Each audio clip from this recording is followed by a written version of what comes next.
মিশর ও সৌদি আরবের প্রতিনিধি দলের পাঠানো তথ্যচিত্রে প্রবাসের সংবাদ জানাচ্ছেন Binyamin. Bangladesh cultural forum Saudi আরবের উদ্যোগে বাংলা নববর্ষ উদযাপনে এক বর্ধিত সভা অনুষ্ঠিত হয়েছে। এতে সভাপতিত্ব করেন আলমগীর হোসেন এবং সঞ্চালনার দায়িত্বে ছিলেন সাধারণ সম্পাদক হানিস সরকার উজ্জ্বল। অনুষ্ঠানের প্রধান অতিথি হিসেবে উপস্থিত ছিলেন ব্যবসায়ী সুমন সরকার ও বিশেষ অতিথি ছিলেন নুরুল আমিন। বৈশাখী উৎসব ও সাংস্কৃতিক অনুষ্ঠান আয়োজনের লক্ষ্যে সেলিম মোল্লাকে আহ্বায়ক করে বাস্তবায়ন কমিটি গঠন করা হয়। অনুষ্ঠানে এবিএস রাব্বি, জাহাঙ্গীর সরকার, মাসুদ সেলিম, আর নোমান, আজিজুল হক মিলন, শাকিল আহমেদ, রফিক চৌধুরী ও আব্দুল মতিন সহ অনেকেই উপস্থিত ছিলেন।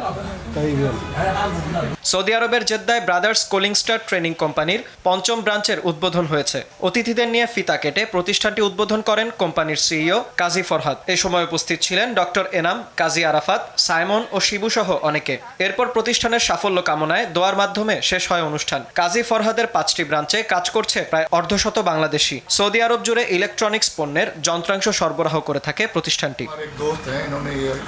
মিশরের আল আজহার বিশ্ববিদ্যালয়ে বাংলাদেশি শিক্ষার্থীদের উদ্যোগে জমজমাট ক্রিকেট টুর্নামেন্ট সম্পন্ন হয়েছে। বিএসপিএল এর এই আসরে বাংলাদেশ ছাড়াও ভারত, পাকিস্তান, আফগানিস্তান ও নেপালের শিক্ষার্থীরা অংশ নেন। 8 দলের এই প্রতিযোগিতায় ফাইনালে চিটাগং কিংসকে 24 রানে হারিয়ে প্রথমবারের মতো চ্যাম্পিয়ন হয় কুমিল্লা ভিক্টোরিয়ান্স।